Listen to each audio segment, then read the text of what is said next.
Solindu ana mali kono mali koka au bela jalin folindu kada ka wakati chuguyaka ama fo au bismillah aka kuna funia olu keneka bi ame arabala october kalo klimuka ani sabah samba fla ani muka ani nani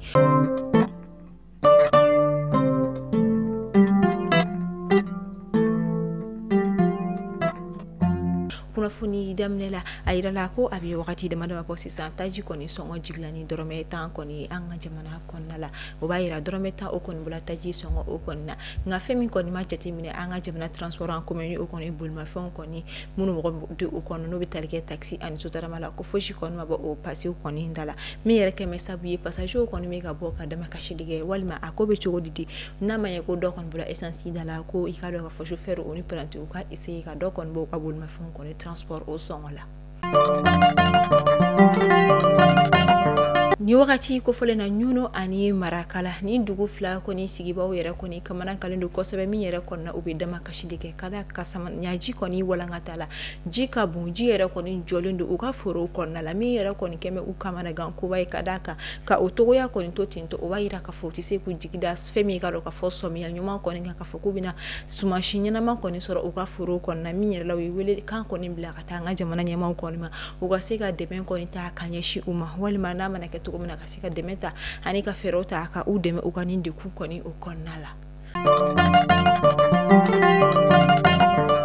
jamana ministre de la justice et des droits de l'homme ni o konini Mamadou Kasonge konini kasangani kunu ngotrata du octobre kalo klimuka ani fila ale koni signera la jero koni keneka mi kera anga jamana faba hotel do konnala la jemi keneka ukumara fenchama uga sigere kunte do were kaseka direction do koni skika sega abi fomi ma ko direction nationale de la justice pour l'enfant ni o koni demsenu koni to la so koni do yemi yere koni kiri bina kuta fa fela fe la je koni keneka UNICEF yere koni ka représentant adjoint fane koni senyera ala min koni Andrea Berter ere koni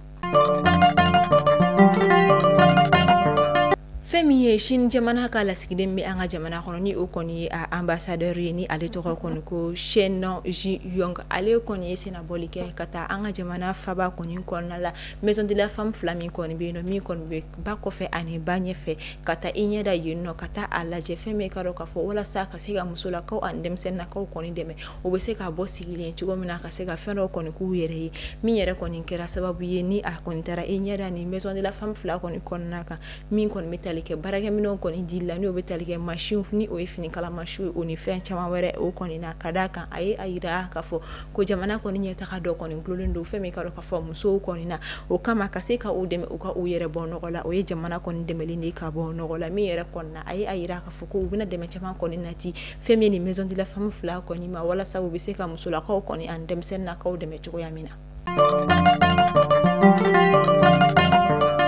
amita bankasi region konna la samia koni miga sese kasi akunche yoro la nga femi nyedi wakati na kono do de koni jiglino bankasi dugu konna la kere nela a komini mimbe ko bay ani kulongo ni o koni be bankasi serhil la kono nunu koni be no de kosabe ni wakati na o koni miga cheni koni do ukuno uwa furu konna la kada ko bikuka suwa sesene nun koni o bela jarlin koni la nogo waira la ka foku hectare chama de koni chien furu koni na minu koni kira dugu do konna la ni obetalike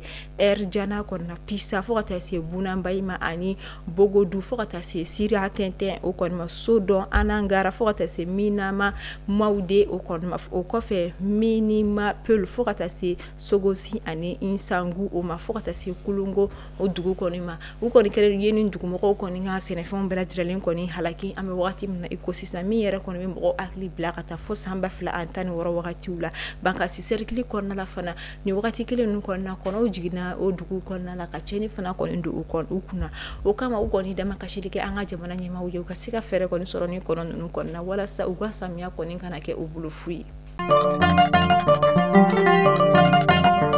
Cardo tebeni octobre kalo klimu kan samba fla ani mukan nani ansongo dugu konna la ansongo dugu koni commerçant bara koni be mi yere koni ka bara ye femi karo ka fo bagan fero ye keren la mishu ayira la ka fo ko mama fatigi buguna tike balu konni na chen koni minen ka tagani ayi kasangani seriya koni ka fo ukoni commerçant ba mi koni minen ka tagani ashi koni be sambi woro olu yere de konna la femi karo ka fo uye ayira ko nya fo la ko mamunu koni chen minen ka tanai ukoni war kasabi dore koni ni asomo ko fe koni wakati na ukoni meka udeli wala sa ukasega dobo wari kasabi ukoni na Amta farikolo ɲɛnajɛ bina ko ka fɛn min ye farikolo ɲɛnajɛ discipline min bɛ fɔ ale ma ko tennis de table fɛn min ka ka fɔ an ka jamana fédération malienne de tennis de table olu kɔni ɲɔgɔn janba dɔ kɔni labɛn min kɛra dɔgɔkun furancɛ tɛmɛnen na sibiridenw kɛrɛnkɛrɛnnenya la o kɔni kɛlen ka nin pétition yɛrɛ kɔni ta ko fɔlɔ o kɔni baaraw ye kɛnɛ min yɛrɛ kɔni kan i ka dɔn ka fɔ athlète caman kɔni u ye ɲɔgɔn sɔrɔ a kɔnɔna la.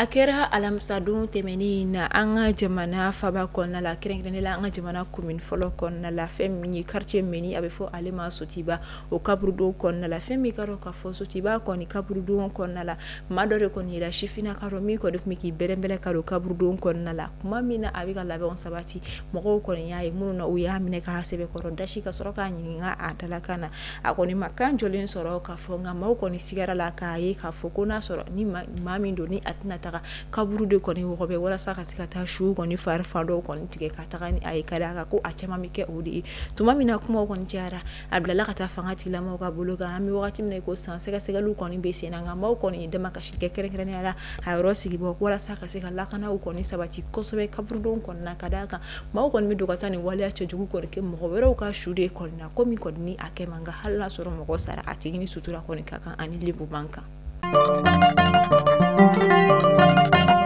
An ka bi kunnafoni an b'olu kun cɛ fɛn min ka dɔn ka fɔ fɛn divers kɔnɔna la an bɛ taa an ka bɔlɔlɔsira dɔ sanfɛ min bɛ wele ko TikTok fɛn min ka dɔn ka fɔ dɔgɔkun tɛmɛnen kɔnɔna la jaraw kɔni mɛnna ka tɛmɛ min kɛra ɲɔgɔn sama-samaba ye kosɛbɛ TikTok sanfɛ fɛn min ka dɔn ka fɔ an ka jamana influenceuse dɔ walima Laginɛ influenceuse dɔ min tɔgɔ kɔni ye Maya Kaba ni an ka jamana dɔnkilidala dɔ kɔni ye ale furu ni o ye Sumela Kanute kɔni ye video min kɔnɔna la a kuma a ye a yira k'a fɔ ko muso o muso n'i kɔni furula ka taa fara dɔ kan walima dɔ de furula ka fara i kan k'ale t'i jate muso fɛ ka d'a kan k'i échouera ko n'i ka musoya dafalen kɔni don ko i tɛ fara fɛn kan wa fɛn kɔni tɛ fara i kan ko wa k'ale cɛ de tɛ se ka fɛn fara ale kan wa ale ma don muso kan wa k'ale cɛ fana ye o kuma kɔni fɔ ale a ye nin kuma in fɔ kuma min na a ye maa caman degun kosɛbɛ min yɛrɛ kɔni na mɔgɔw bɔra k'a jaabi Katusha Togo ni ale fana ye an ka jamanaden dɔ ye a sigiyɔrɔ bɛnnen don Amérique ma influenceuse ba fana don a bɔra a ye muso in jaabi a ko an ka jamana kɔni kɔnɔna la silamɛya ye a daga cɛ ka muso caman furu wa o kɔfɛ a bɛ an danbew kɔni na hali n'a sɔrɔ la sinamuso t'i ba la a b'i mamuso la n'i ye muso ye ni a ma k'i faso la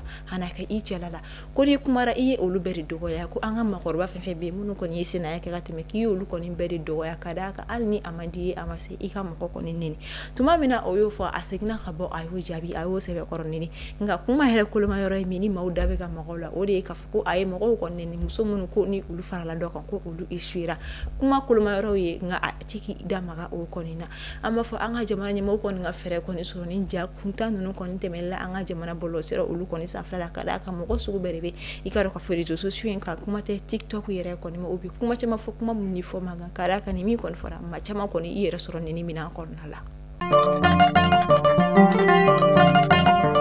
Mali kunnafoni bɔlɔlɔsira lajɛbagaw a tulo garisɛgɛ kɛra ni kunnafoniya dama dama ninnu de ye bi an b'a fɔ aw ni ce a ka lamɛnni ko ɲuman na ni aw minnu bɛ fɛ a ka jagofɛnw ka lakodɔn a ka feerefɛnw ka lakodɔn ou bien a ka cakɛdaw ka lakodɔn a bɛ se ka sɔgɔ Mali kunnafoni direction commerciale la o kɔfɛ an minnu bɛ fɛ a ka foliw ka kɛ kunnafoniyaw lamana a bɛ se ka weleli kɛ nɛgɛjuru sira la min ye 94 42 23 82 an b'a fɔ aw ni ce a ka lamɛnni ko ɲuman na aw k'an bɛ sini ni Ala y'an si jɔ ko makɔnɔ Ala ko yira n na Ala k'an ka jamana basigi.